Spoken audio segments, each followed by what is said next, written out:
नमस्कार, आप देख रहे हैं सुदर्शन न्यूज। मैं हूं आपके साथ शिवम दत्त मेहता और स्वागत है आपका आपके फेवरेट कार्यक्रम जनमत में, जहां हर खबर पर पोल के माध्यम से आप भाग लेते हैं। ऐसा नहीं केवल एंकर बोलेगा, हम खबर बताएंगे और आप उसको मान लेंगे। हर प्रश्न पर, हर खबर पर एक पोल होता है, उसमें जो प्रतिशत होता है वो आपको हम बताते हैं और उसको ही हम दिखाते हैं रोजाना रात को 9 बजे जनमत में। तो चलिए, जनमत में हर रोज की तरह आपके पसंदीदा शो में हम बहुत सारे मुद्दे लेकर आए हैं। उन बहुत सारे मुद्दों में आपसे बहुत सारे जो प्रश्न हैं वो हम आपसे पूछेंगे और हर प्रश्न पर आपका उत्तर भी दिखाएंगे और आपको बताएंगे आपकी राय, क्योंकि जनमत में आपकी राय ही मुख्य मानी जाती है। चलिए, फ्लोर ग्राफिक्स के माध्यम से भी आपको बताने का प्रयास करेंगे कि कौन से मुद्दे आपके लिए हम आज आप लेकर आए हैं, क्योंकि बड़े मुद्दे आपके लिए हम लेकर आए, लेकिन उनमें से सबसे प्रमुख मुद्दा, सबसे मुख्य मुद्दा जो वो है रतन टाटा का मुद्दा। जी हां, रतन टाटा का मुद्दा। चलिए, मैं थोड़ा इधर आ जाता हूं और ये मुद्दे आपको बता देते हैं।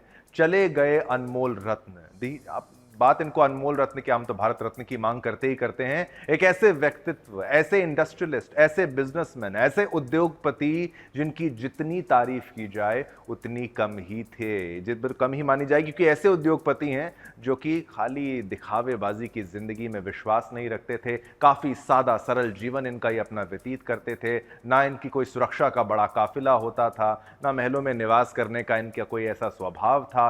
सभी से, आम लोगों से उन्हीं के अंदाज पर मिलते थे और लोग इनको दोस्त के रूप में मानते थे। और सोचिए, सबसे बड़ी कंपनी भारत की टाटा है और उसके ये चेयरमैन एमिरेटस थे जिन्होंने 86 वर्ष की उम्र में अंतिम सांस ली। और आज देश का कोई ऐसा नेता नहीं, कोई ऐसा अभिनेता नहीं जो इनके अंतिम दर्शन के लिए ना पहुंचा हो। चलिए, ये मुद्दा तो हम कवर करेंगे, रतन टाटा जी के बारे में बताएंगे, कैसे अब आगे टाटा कंपनी का क्या होने वाला है, कौन उत्तराधिकारी होने वाला है, क्या कुछ हासिल किया इनके द्वारा, कौन सी ऐसी बड़ी बड़ी कंपनीज हैं जिसके बारे में शायद आप नाम भी नहीं सुना होगा, आप जानते भी नहीं होंगे कि ये भी टाटा ग्रुप ऑफ कंपनीज में शुमार है, उसमें शामिल है। ये बात करेंगे। फिर आगे बढ़ेंगे। अगला मुद्दा जो आपको बताएंगे, शीश महल के कितने राज। अरे, जब आपको चाबी देनी थी अरविंद केजरीवाल को, तो पीडब्ल्यूडी को देनी थी।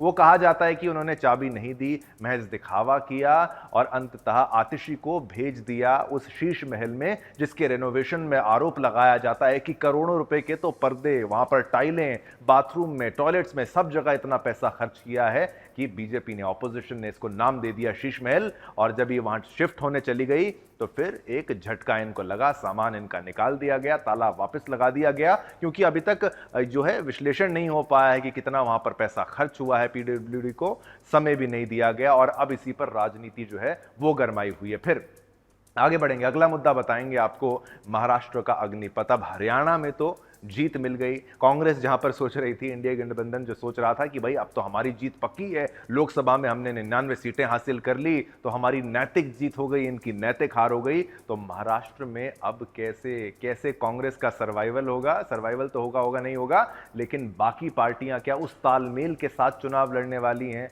क्योंकि हर कोई अपने सुर में अब नसीहत देने लगा है कांग्रेस पार्टी को। तो महाराष्ट्र का चुनाव अब बेहद रोचक होने वाला है, इसीलिए आपके लिए महाराष्ट्र चुनाव पर भी स्पेशल अपडेट हम लेकर आए हैं। फिर आगे बढ़ेंगे। अगला मुद्दा जो है वो बताएंगे, कम्युनिस्ट देश में गायत्री मंत्र। कहां का मुद्दा है, कहां का विषय है, जानना है तो जनमत में बने रहिए, वो भी आपको समझाएंगे। फिर और आखिरी मुद्दा जो वो है, पलटवार का काउंटडाउन शुरू है। अब तो धमकी साफ साफ दे दी गई है, ईरान अब सतर्क हो जाओ, अब तुम्हारे ज्यादा दिन नहीं बचे हैं। अब एक घातक यानी लीथल अटैक जो है उसकी बात कही जा रही है। चलिए, ये तो था जो मुद्दों के बारे में आपको बताना था फ्लोर ग्राफिक्स के माध्यम से, वो आपको बताएंगे। लेकिन चलते हैं अब मुख्य मुद्दों पर। जी हां, रतन टाटा। जी हां, रतन टाटा की आज बात करेंगे जनमत में। जनमत में खबर की आज शुरुआत करेंगे कलयुग के दानवीर कहे जाने वाले उन स्वर्गीय श्री रतन टाटा जी से, जिनका व्यक्तिगत युगों युगों तक हम भारतीयों के लिए एक प्रेरणा के रूप में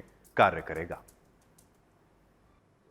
चलिए, कोरोना महामारी के उस भयानक दौर में जब लोग एक एक रुपए की बचत कर रहे थे और रिश्तेदारों ने एक दूसरे का फोन तक उठाना बंद कर दिया था, ऐसे समय में भारत में एक ऐसे महापुरुष भी थे जिन्होंने कोरोना के उस काले दौर में अपने जो खजाने थे आम लोगों के लिए खोल दिए थे और देश को पूरे 1500 करोड़ रुपए का दान उन्होंने दिया था। जिन्होंने 2008 की महामंदी के दौर में $50 मिलियन अपनी यूनिवर्सिटी को हंसते हंसते दान कर दिए थे। भारत के सबसे पुराने कारोबारी समूह के मुखिया स्वर्गीय श्री रतन टाटा जी के परोपकार की ये महज झलकियां भरी हैं, जिनका समूह इस देश के आम लोगों के तब काम आता है जब सभी संस्थानों के दरवाजे बंद हो जाते हैं। यही कारण था कि कुछ लोग उन्हें कलयुग का दानवीर बोलते थे। जिस दानवीर ने कल यानी 9 अक्टूबर को मुंबई के ब्रीच कैंडी अस्पताल में आखिरी सांस ली, लेकिन जिनका जीवन गरीबों और आम लोगों को समर्पित होता है, वो हमेशा अमर रहते हैं। आज हम अपने इस प्रोग्राम में आपको स्वर्गीय श्री रतन टाटा जी के जीवन के कुछ ऐसे ही कार्यों से अवगत कराएंगे जो कार्य सदियों तक हिंदुस्तान के युवाओं को प्रेरित करते रहेंगे। लेकिन उससे पहले सुनिए स्वर्गीय रतन टाटा जी के वो वाक्य, वो शब्द जो आज हम सब के लिए सुनना और समझना बेहद जरूरी है। मैं सही निर्णय लेने में नहीं, उन्हें सही साबित करने में विश्वास करता हूँ। लोग आप पर जो पत्थर फेंकते हैं, उनका उपयोग मॉन्यूमेंट बनाने के लिए कीजिए। सबसे बड़ा जोखिम नहीं उठाना है। तेज चलने के लिए अकेले और लंबी दूरी के लिए साथ चलें। धैर्य और दृढ़ता से चुनौतियों का सामना करें, क्योंकि वो सफलता की आधारशिला है।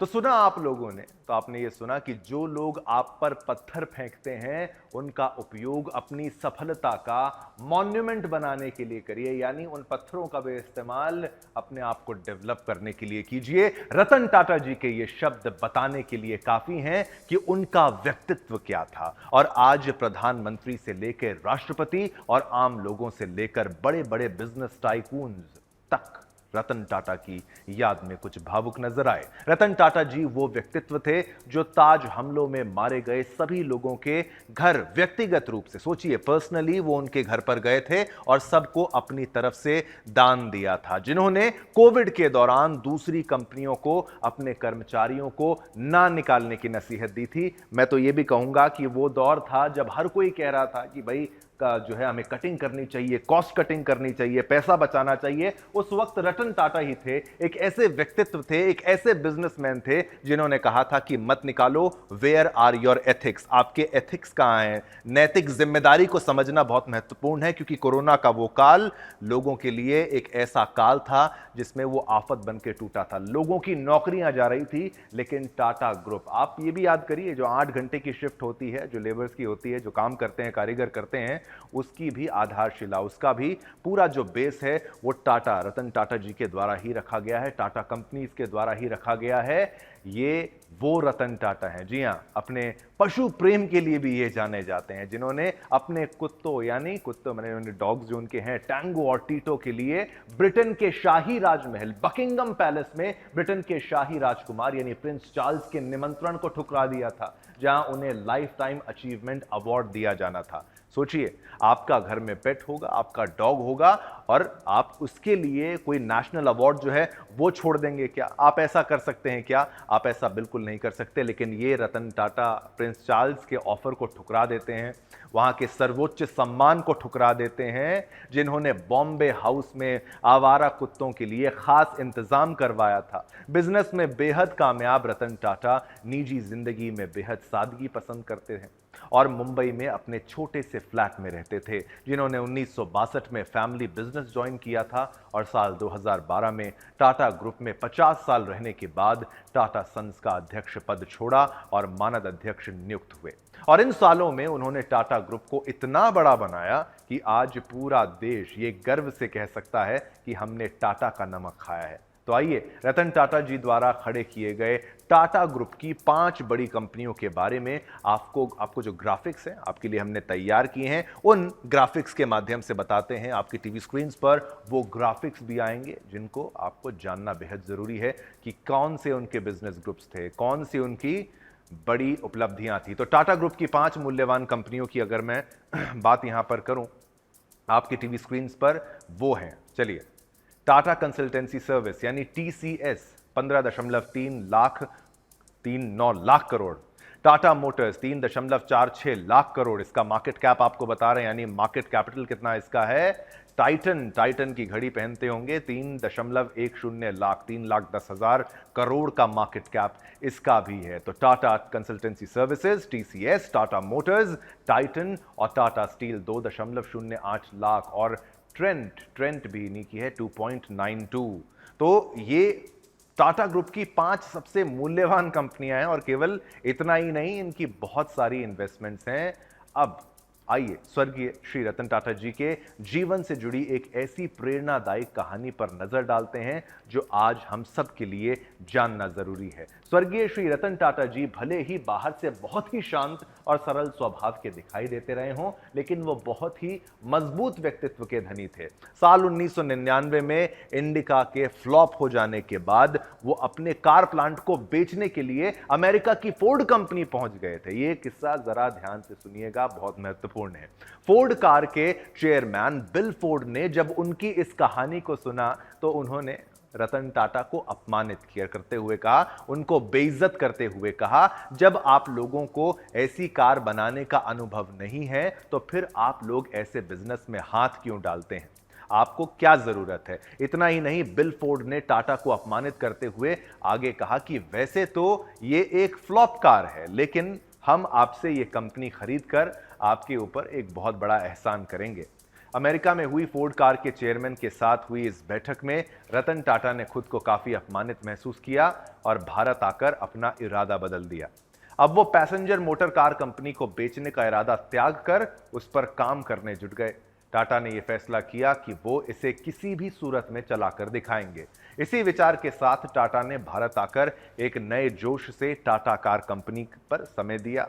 समय बीता और रतन टाटा की मेहनत रंग लाई। अगले 7 से 8 सालों में टाटा कार देश की लोकप्रिय ब्रांड्स में शामिल हो चुकी थी और टाटा की सफलता की चर्चा फोर्ड कार चेयरमैन तक सहित पूरी दुनिया में गूंजी। स्वर्गीय श्री रतन टाटा जी की यह कहानी हमें यह सबक देती है। सबक क्या है कि अपमान का बदला सिर्फ और सिर्फ सफलता है, मेहनत है और चुनौती को स्वीकार करना है, और कुछ नहीं। यही कारण है कि आज उनके देहांत पर बड़े बड़े लोग उन्हें याद कर रहे हैं और कोई भी इनसे गुस्सा नहीं, नाराज नहीं, कोई भी इन पर करप्शन का आरोप नहीं लगाएगा। देश को हुई इस गंभीर क्षति पर हम आपको सबकी प्रतिक्रिया भी बताएंगे, लेकिन उससे पहले एक नजर रतन टाटा जी के जीवन और उपलब्धियों पर डालते हैं। ग्राफिक्स के माध्यम से आपको वो भी बताएंगे कि उनके जीवन की उपलब्धियां क्या है, क्या कुछ खास है।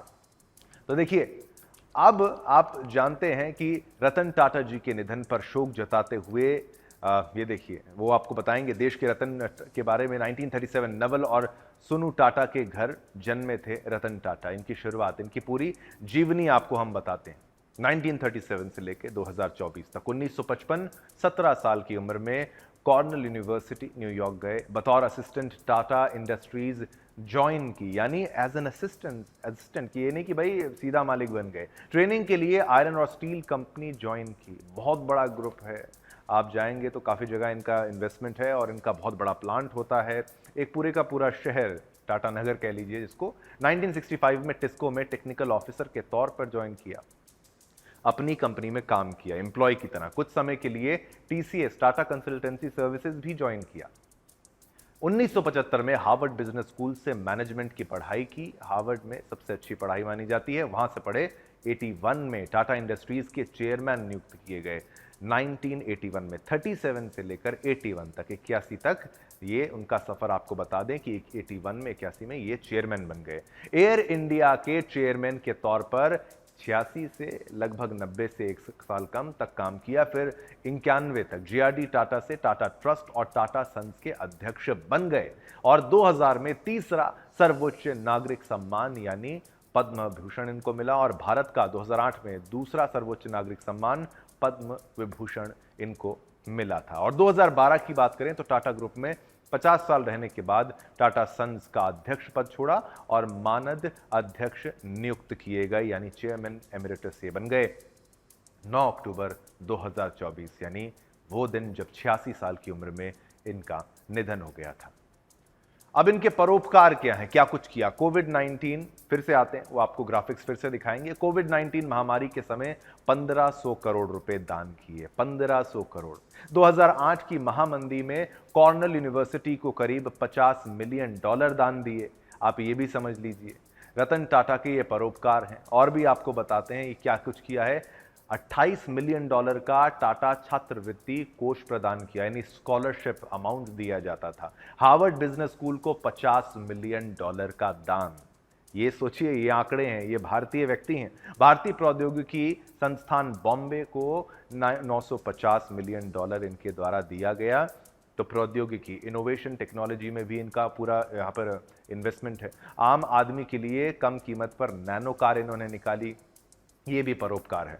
आर्थिक तंगी से जूझने वाले छात्रों की मदद के लिए टाटा की तरफ से स्कॉलरशिप, कोरोना महामारी के दौरान वित्तीय सहायता, चिकित्सा सुविधाएं, भोजन और सारी चीजें। कर्ज में फंसी एयर इंडिया को 18,000 करोड़ की कैश डील में इन्होंने खरीदा है। टाटा कंपनी की कुल आय का 66% हिस्सा दान के लिए दिया जाता है। तो ये परोपकार है जो रतन टाटा जी के द्वारा किया गया था। 1500 करोड़ रुपए कोविड महामारी के दौरान ही दे दिया गया। अब आपको रिएक्शंस भी दिखाते हैं, यानी प्रतिक्रिया सुनाते हैं, किसके द्वारा क्या कुछ कहा गया वो आपकी टीवी स्क्रीन पर कुछ ही पलों में। ये लीजिए, ये द्रौपदी मुर्मू जी द्वारा क्या कुछ कहा गया वो आपको दिखाते हैं। भारत ने एक ऐसा आइकॉन खो दिया है जिन्होंने कॉर्पोरेट ग्रोथ के साथ राष्ट्र निर्माण और नैतिकता के साथ उत्कृष्टता का मिश्रण किया। पद्म विभूषण और पद्म भूषण से सम्मानित रतन टाटा ने टाटा ग्रुप की विरासत को आगे बढ़ाया है। और भी आपको रिएक्शंस देते हैं। पीएम मोदी के द्वारा क्या कुछ कहा गया। टाटा एक दूरदर्शी बिजनेस लीडर, दयालु आत्मा और एक असाधारण इंसान थे, यानी रतन टाटा की तारीफ में स्वयं प्रधानमंत्री क्या कुछ कह रहे हैं। उन्होंने भारत के सबसे पुराने और सबसे प्रतिष्ठित व्यापारिक घरानों में से एक को स्थिर नेतृत्व प्रदान किया और उनका योगदान बोर्ड रूम से कहीं आगे तक गया। और भी प्रतिक्रिया बताएंगे। तो द्रौपदी मुर्मू और साथ ही साथ प्रधानमंत्री नरेंद्र मोदी की प्रतिक्रिया। अब राहुल गांधी ने क्या कहा। रतन टाटा दूरदृष्टि वाले व्यक्ति थे।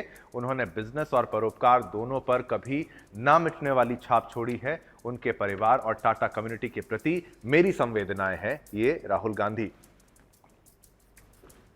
अब गौतम अडानी ने क्या कहा वो आपको बता दें। भारत ने एक महान और दूरदर्शी व्यक्ति खो दिया है। टाटा के मॉडर्न इंडिया के पाथ को रिडिफाइन किया। टाटा सिर्फ एक बिजनेस लीडर नहीं थे, उन्होंने करुणा के साथ भारत की भावना को मूर्त रूप दिया है। गौतम अडानी। अब आनंद महिंद्रा ने क्या कुछ कहा। मैं रतन टाटा की अनुपस्थिति को स्वीकार नहीं कर पा रहा हूं। श्री टाटा, चलिए पिचाई जी की बात सुनाते हैं। ने पिछली मुलाकात के दौरान उनका विजन सुनना मेरे लिए प्रेरणादायक था। वे एक्स्ट्राऑर्डिनरी बिजनेस लेगेसी छोड़ गए हैं। उन्होंने भारत में मॉडर्न बिजनेस लीडरशिप को मार्गदर्शन देने और डेवलप करने में महत्वपूर्ण भूमिका निभाई थी। ये प्रतिक्रियाएं आपको हमने बड़ी प्रतिक्रियाएं जो हैं वो आपको बताई, जिसमें सुंदर पिचाई तक। और फिर से द्रौपदी मुर्मू जी के द्वारा क्या कुछ कहा गया वो भी आपको फिर से दिखा रहे हैं। तो ये रिएक्शंस, द्रौपदी मुर्मू हो, पीएम मोदी हो, आनंद महिंद्रा हो, गौतम अडानी हो या तमाम बड़े नेता, अभिनेता, इंडस्ट्रियलिस्ट, सभी के द्वारा एक श्रद्धांजलि एक बार याद किया गया और सभी ने अपना प्रेम उनके लिए जाहिर किया कि कितने व्यक्तित्व के धनी व्यक्ति थे श्री रतन टाटा जी। एक छोटा और लियो टाटा का और उनके साम्राज्य के उत्तराधिकारियों के तौर पर नाम सामने आ रहा है, लेकिन इन सब के बड़े व्यक्तित्व का, इतने बड़े व्यक्तित्व का साम्राज्य संभालना कोई आसान काम नहीं है। अब देखिए कौन आया, कौन श्रद्धांजलि देने पहुंचा, किस किस की क्या प्रतिक्रियाएं आई हैं वो आपको आपकी टीवी स्क्रीन पर दिखाते हैं। भूपेंद्र पटेल सीएम गुजरात के, अमित शाह पहुंचे श्रद्धांजलि देने, सुदर्शन पटनायक रेत कलाकार जो हैं उनके द्वारा जो यहां पर दी गई उनको श्रद्धांजलि। जिमी नवल, रतन टाटा के भाई, देखिए वो भी यहां पहुंचे। और आपके नीचे वाली स्क्रीन पर आमिर खान पहुंचे हैं, एन चंद्रबाबू नायडू आंध्र प्रदेश के मुख्यमंत्री, और मुकेश अंबानी यहां पर पहुंचे हैं। वो देखिए मुकेश अंबानी का पूरा परिवार, अंबानी परिवार यहां पर पहुंचा है। और ये रामदास आठवले जी केंद्रीय मंत्री वो भी पहुंचे हैं। और मुख्य तौर पर आप देखिए मुकेश अंबानी की अगर बात करें तो उनको जब पता लगा कि ऐसा हुआ है, बीमार हुए, तो लगातार उन्होंने उनको जाकर मिलने का प्रयास किया और पूरा परिवार, पूरा अंबानी परिवार इस वक्त आपको वहाँ पर मुख्य तौर पर उनके बेटे और वहाँ पर सब उनकी वाइफ, हर कोई वहाँ पर मौजूद था। और नेता अभिनेता पीयूष गोयल, रामदास अठावले जी, भूपेंद्र पटेल और अमित शाह।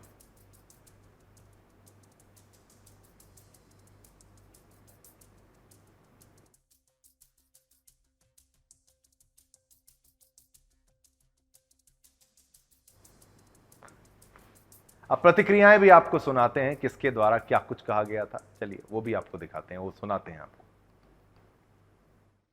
वो तो अब हमको पता ही है कि कितना देश के लिए बहुत ही एक थोड़ी बैड न्यूज है, लेकिन वही है कि मैं उनको मिला था इस साल ही मार्च में, तो वो बीमार तो चल ही रहे थे शुरू से, लेकिन बिल्कुल मुझे भी कल पता चला तो बहुत दुख हुआ। और बस वो है कि हम हमारे दिल में वो रहेंगे और हम जो भी उनसे सीखे हैं उनको हमको कंटिन्यू रखना है। और मैं वही बस भगवान से दुआ करूंगा कि बस वो जहां भी रहें खुश रहें, उनकी आत्मा को शांति मिले। और सभी को मैं ये कहूंगा कि जो वो कंट्री को जो एक सिखा के गए हैं और जो भी वो बोलते थे उनको सुने और उनको फॉलो करें। उनकी बातें और उनकी सोच हमारी कंट्री के बारे में बहुत अच्छी थी और वो हमेशा हमारे देश में हमारे देश के लोगों में उनके दिल में जिंदा रहेंगे। बिल्कुल, टाटा जहाँ पे रतन टाटा जी का वो आता है तो हर किसी फील्ड में कोई भी फील्ड हो हमेशा वो आगे रहे हैं। तो बिल्कुल स्पोर्ट्स के लिए भी काफी अलग अलग गेम्स में उनका इंटरेस्ट था और अलग अलग गेम्स फेडरेशन के साथ वो काम कर रहे थे। और मतलब आप कोई भी फील्ड उठा लो, उन्होंने हमेशा कंट्री के बारे में अच्छा ही सोचा है और वो हमेशा अच्छी राय दिखाई है। बहुत बहुत बड़ा उनका प्रभाव रहा है, उनका कंट्रीब्यूशन बहुत बड़ा रहा है और हर जगह पे, चाहे वो हेल्थ में हो, एजुकेशन में हो, इंडस्ट्री हो, हर जगह उनका कंट्रीब्यूशन बहुत रहा है। बहुत से लोगों को उन्होंने इंस्पायर किया है, बहुत से इंडस्ट्रियलिस्ट को उन्होंने इंस्पायर किया है और उनका योगदान, उनका कंट्रीब्यूशन हमेशा भारत याद रखेगा। मेरे ख्याल से ऐसा कंट्रीब्यूशन और जिस प्रकार के व्यक्ति थे वो, इतने डाउन टू अर्थ, सिंपल, और हमेशा मेरे को जितने बार भी वो मिले, 2 बार मुलाकात हुई मेरी और दोनों बार इत्तेफाकन प्लेन में हुई थी। मुझे याद है एक बार मैं मुंबई से पेरिस आ रहा था और एक बार मैं मुंबई से दुबई जा रहा था, तो दोनों बार मुलाकात प्लेन में हुई थी और बहुत अच्छी तरह से इंस्पायर करते थे, इनकरेज करते थे और हमेशा कहते थे अच्छा काम करो। तो बहुत ही अच्छे व्यक्ति और हमेशा एक ऐसे व्यक्ति जो मेरे ख्याल से हम लोग कभी भूल नहीं पाएंगे। हर हिंदुस्तानी के दिल में बचपन से हमने टाटा का नाम सुना है, चाहे वो हर प्रोडक्ट की हम बात करें, हमेशा बहुत ही अच्छे उनका प्रोडक्ट रहा है। उनका जो योगदान, कंट्रीब्यूशन मेरे ख्याल से आज न केवल देश में एक उद्योगपति के नाम पे परिचित थे, वो देश की परिचय भी थे। टाटा हमारे देश की नवरत्न में एक है। उनकी सारे कारोबार एक सामाजिक उद्देश्य से होता है। रतन टाटा इसी समय में उसकी एक मिसाल थे। मेरा सौभाग्य रहा मैं कुछ समय उनके साथ बिताए भी हूँ। उनके विचार, मैं मेरे विचार उनके साथ में भी रखा हूँ। बहुत ही सहज, साधारण और एकदम स्नेहिल व्यक्ति आदरणीय रतन टाटा थे। उनकी निधन से देश को नुकसान हुआ। उनकी विचार, उनकी सुझाव, उनकी मार्गदर्शन निश्चित रूप में हम सभी लोगों के लिए, देश की जो नीति निर्धारक है, सामाजिक कार्यकर्ता है और जो व्यवसाय जगत की दुनिया है, निश्चित रूप में रतन टाटा जी की कमी हम सभी को खलेगी। मैं ईश्वर के सामने प्रार्थना करता हूं, रतन टाटा जी जिस मूल्यों को लेकर चले, जो विचार को लेकर। कुछ यादें या आप उनसे कभी मिले हों? मुझे उनसे मिलने का काफ़ी बार अवसर मिला और मैं ये समझता हूँ कि जितनी उनमें ह्यूमिलिटी और ज़ील टू सर्व ह्यूमैनिटी जो था through philanthropic initiatives, his own personal demeanour to carry along जो उनके सारी अपनी टीम्स थी, और उसके अलावा मैं ये समझता हूँ कि जो हाईएस्ट लेवल ऑफ गवर्नेंस जो उन्होंने उसको अपने सामने एक लक्ष्य रखा, चाहे वो बिजनेस था, चाहे उनकी फाउंडेशंस थी, चाहे वो देश को रिप्रेजेंट कर रहे थे एट द ग्लोबल लेवल, तो ये मैं समझता हूँ कि ये एक बहुत ही बड़ा लॉस है नेशन के लिए। he was an iconic figure, a very very tall industry leader. और ये जहाँ मैं समझता हूँ कि ये एक जो कमी है ये काफ़ी देर तक रहेगी, पर मेरा ये भी मानना है कि जैसे उन्होंने फ्यूचर जनरेशन्स, यंगर जनरेशन्स को एस्पायर किया, जैसे उन्होंने बिल्कुल वॉक द टॉक, मैं बोलूँगा कॉर्पोरेट गवर्नेंस थी, ह्यूमिलिटी थी, मानवता की जो सेवा थी, वो जो उन्होंने किया है वो अपने आप में एक यूनिक ह्यूमन बीइंग रहे हैं रतन टाटा जी। Mr. Tata was a hugely inspirational figure for all of us in industry, especially the entrepreneurs. I remember in my career when I was starting out, 1985, I had the good fortune of meeting him. Before him, Mr. J.R.D. Tata was equally inspirational. We've lost a doyen, we've lost a stalwart. And we hope his onward journey is as fruitful as his life was. He was a very unique individual, a true leader, not just for industry, but for India actually. He was a social leader, he was an amazing human being, he was a visionary looking at industry far into the future. He created companies in India which were global in every aspect of the world, and he did this with great humility and built businesses which each one of them in itself is a leader in their own sector. So we have truly lost a great hero of India today. देखिए, पिछले कई समय से जब से उन्होंने Tata sons की chairmanship संभाली है, टाटा सन्स में वेल्थ क्रिएशन जो है 20 गुना बढ़ा है। और आप हमारी इकोनॉमी का कोई भी क्षेत्र देख लें तो उनका योगदान मैं समझता हूँ एक किस्म से एक नया टेम्पलेट है। उन्होंने अपना जीवन जो है आर्किटेक्चर में डिग्री लेने के बाद उन्होंने जो अभी टाटा मोटर्स है, उस समय टेल्को कहलाया जाता था, वहाँ पे शॉप फ्लोर पे उन्होंने काम सीखना शुरू किया, बाकी कंपनीज में काम किया। हाँ, हमारे देश के सुप्रसिद्ध उद्योगपति रतन टाटा जी का कल रात निधन हो गया।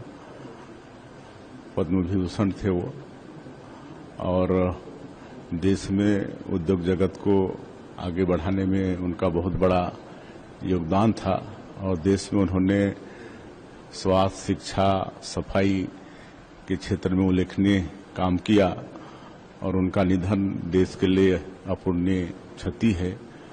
मैं उनको विनम्र श्रद्धांजलि अर्पित करता हूं, और भगवान से प्रार्थना है कि उनकी आत्मा को वैकुंठवास मिले और उनके शोक संतप्त परिवार को इस गहन शोक को सहने की शक्ति प्रदान करें। तो प्रतिक्रियाएं सुनाई। सारा प्रोग्राम हमने मुख्य तौर पर एक मुख्य भाग जो है रतन टाटा जी को समर्पित किया, उनके सिद्धांतों को समर्पित किया, उनकी कहानी को समर्पित किया, और इसी से हमने आपके लिए एक पोल भी निकाला है। आपसे प्रश्न पूछा है कि दिलों में जिंदा रहेंगे क्या रतन टाटा, ये हमारा प्रश्न था, और आप उत्तर देखेंगे तो आप भी चौंकेंगे कि भाई 99% लोग कहते हैं हाँ, दिलों में जिंदा रहेंगे। हर कोई इनका चाहने वाला है, इनसे नफरत करने वाला शायद ही कोई व्यक्ति होगा। मुख्य तौर पर इनके चाहने वाले ही नजर आएंगे।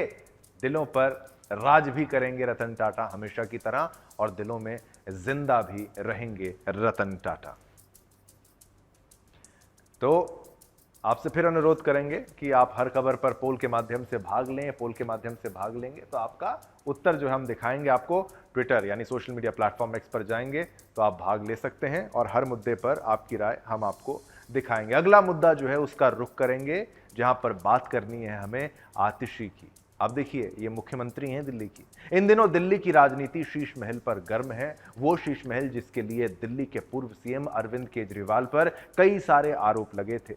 इसी शीश महल की वजह से दिल्ली के गलियारों में अरविंद केजरीवाल का नाम खूब बदनाम हुआ था। लेकिन अब केजरीवाल सीएम नहीं है। दिल्ली की बागडोर केजरीवाल की भरत बनी, यानी सोचिए, ध्यान से सुनिएगा, केजरीवाल की भरत बनी आतिशी संभाल रही हैं। और जब से आतिशी दिल्ली की मुख्यमंत्री बनी हैं, तब से ही वो किसी ना किसी वजह से दिन रोज, हर रोज सुर्खियों में छाई रहती हैं। इस बार आतिशी इसी शीश महल की वजह से चर्चाओं में है। दरअसल दिल्ली के मुख्यमंत्री बनने के बाद जब आतिशी सीएम ऑफिस पहुंची तो वो मुख्यमंत्री की उस कुर्सी पर नहीं बैठी जिस पर अरविंद केजरीवाल बैठा करते थे। इसके लिए कहा गया है कि वो केजरीवाल के लिए भरत की तरह शासन करेंगी। वो कुर्सी उनकी बगल में जो खाली थी, वो आपको तस्वीर भी हम दिखाया करते थे। सोचिए, इन्होंने ये कहा था। लेकिन अब कुर्सी पर ना बैठने वाली आतिशी को केजरीवाल का शीश महल भा गया है। ये हम नहीं कह रहे हैं, बीजेपी का आरोप है, विपक्ष कह रहा है। और इसमें रहने के लिए वो किसी भी कानून को तोड़ने और किसी से भी भिड़ने के लिए तैयार है। अरविंद केजरीवाल ने सीएम पद से इस्तीफा देने के बाद अपना सरकारी आवास खाली तो कर दिया और केजरीवाल दूसरी जगह शिफ्ट तो हो गए। केजरीवाल के बंगला खाली करने के बाद ये बंगला आतिशी को अलॉट भी नहीं किया गया था। फिर भी सोचिए, आतिशी अपना सामान लेकर उस घर में शिफ्ट होने के लिए पहुंच गई जिसका अधिकार पीडब्ल्यूडी के पास है। घर खाली होने पर पीडब्ल्यूडी उसका कब्जा लेती है, उसकी इन्वेंट्री बनाती है, उसके बाद ही घर किसी और को आवंटित यानी अलॉट किया जा सकता है। सवाल ये उठ रहा है कि क्या कोई मुख्यमंत्री कुर्सी से हटने के बाद दूसरे मुख्यमंत्री को अपनी मर्जी से अपना औपचारिक आवास सौंप सकता है क्या? क्योंकि मुख्यमंत्री का आवास किसी की निजी संपत्ति नहीं बल्कि सरकारी संपत्ति है।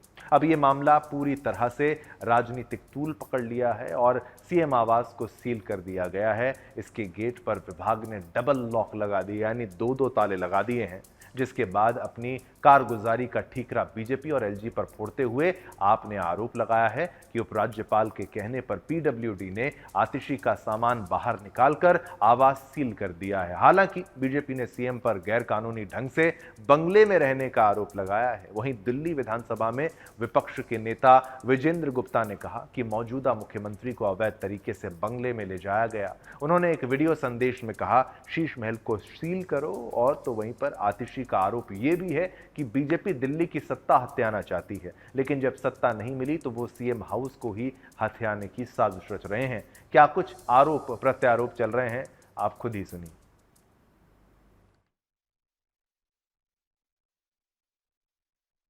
आप ही के विभाग में ताला लगा दिया, आपके घर में एक प्रतिक्रिया तो आप दे दीजिए। देखिए, भारतीय जनता पार्टी इसलिए परेशान है क्योंकि वो आम आदमी पार्टी को चुनाव में हरा नहीं पाती। वो चुनाव लड़ते हैं, मुंह की खाते हैं, सिंगल डिजिट से ज़्यादा अपने विधायक नहीं बढ़ा पाते, तो अपना मुख्यमंत्री नहीं ला पाते।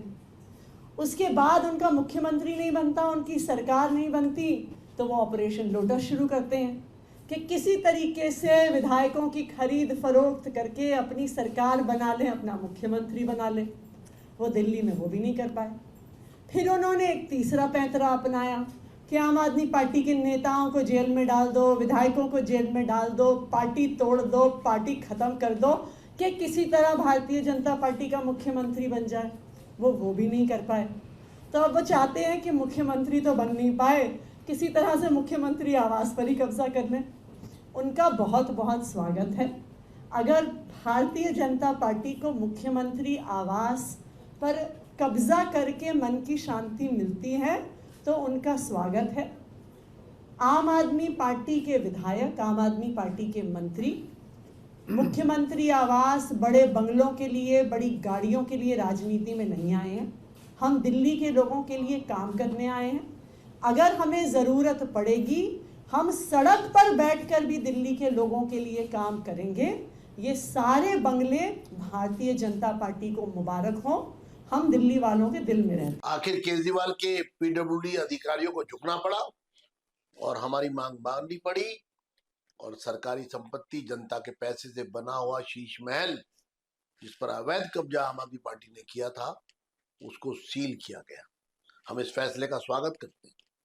इसके साथ हम ये भी कहना चाहते हैं कि केजरीवाल की इस पूरे प्रकरण की जांच होनी चाहिए कि किस प्रकार पूर्व मुख्यमंत्री ने वर्तमान मुख्यमंत्री को अवैध रूप से कब्जा करवाया, इसके पीछे की साजिश क्या है, पोजेशन सरेंडर क्यों नहीं किया पीडब्ल्यूडी को, जो ये नौबत आई ये क्यों आई, ये 3 दिन से जो चक्कर चल रहा था 5 तारीख से और आज 9 तारीख है, ये माजरा क्या था, आखिर क्या छुपाना चाहते हैं केजरीवाल जी, उस शीश महल में क्या है ऐसा, लोग इसको जानना चाहते हैं।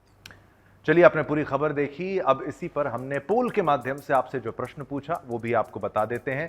केजरीवाल के शीश महल में कई राज छिपे हैं। 90% लोगों ने कहा हां, 10% लोगों ने कहा ना। बहुमत कहता है हां, राज छिपे हैं।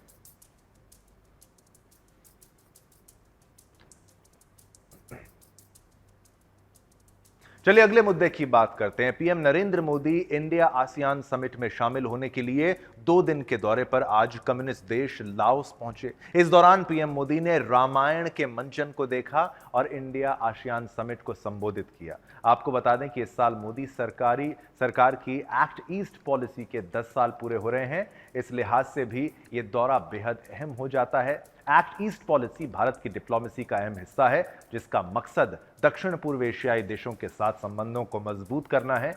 पीएम मोदी ने 2014 में इंडिया आसियान समिट के दौरान इस पॉलिसी की घोषणा की थी। इस पॉलिसी को पूर्व प्रधानमंत्री नरसिम्हा राव की लुक ईस्ट पॉलिसी का अपग्रेडेड वर्जन माना जाता है, जिससे उन्होंने 1992 में शुरू किया था। इससे पहले पीएम मोदी ने सितंबर में दक्षिण एशियाई देश ब्रुनई और सिंगापुर का दौरा किया था। द्रौपदी मुर्मू जी ने भी अगस्त में तिमोर लेस्ता की यात्रा की थी। वहीं आज लाओस पहुंचे पीएम मोदी ने क्या कुछ कहा वो सुनाते हैं।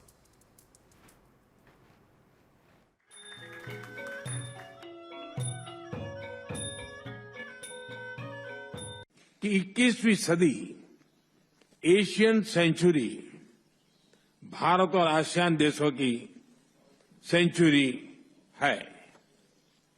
आज जब विश्व के कई हिस्सों में संघर्ष और तनाव की स्थिति है, तब भारत और आसियान की मित्रता, समन्वय, संवाद और सहयोग बहुत ही महत्वपूर्ण है। आसियान की सफल अध्यक्षता के लिए मैं लाओ पीडीआर के प्रधानमंत्री सोनसाई सिपांदोन को पिछले 10 वर्षों में आसियान क्षेत्र के साथ हमारा व्यापार लगभग 2 गुना होकर $130 बिलियन से अधिक हो गया है। आज 7 आसियान देशों के साथ भारत ने डायरेक्ट फ्लाइट कनेक्टिविटी है और शीघ्र ही ब्रुनेई के साथ भी सीधी उड़ानें शुरू होगी। मैंने भारत की एक्ट ईस्ट पॉलिसी की घोषणा की थी। पिछले 1 दशक में इस नीति ने भारत और आसियान देशों के ऐतिहासिक संबंधों को नई ऊर्जा, दिशा और गति दी है। आसियान सेंट्रलिटी को प्रमुखता देते हुए 2019 में हमने Indo Pacific ocean initiative launch किया था। यह ASEAN outlook on Indo Pacific को कॉम्प्लीमेंट करता है। चलिए, इसी खबर पर पोल के माध्यम से हमने आपसे जो प्रश्न पूछा वो भी आपको बता देते हैं। ये लीजिए आपकी टीवी स्क्रीन पर। रंग ला रही है मोदी की एक्ट ईस्ट पॉलिसी। 90% लोग कह रहे हैं हां, 10% लोग कह रहे हैं ना। बहुमत कह रहा है हां, रंग ला रही है। चलिए, इसी के साथ आज्ञा दीजिए। समय इतनी ही अनुमति देता है आपके साथ संवाद करने की। कल फिर आएंगे, नए मुद्दे होंगे, नए विषय होंगे। तब तक के लिए मेरी यानी शिवम दत्त मेहता की तरफ से और मेरी पूरी टीम की तरफ से आप सभी को जय हिंद, जय भारत, जय हिंदुस्तान।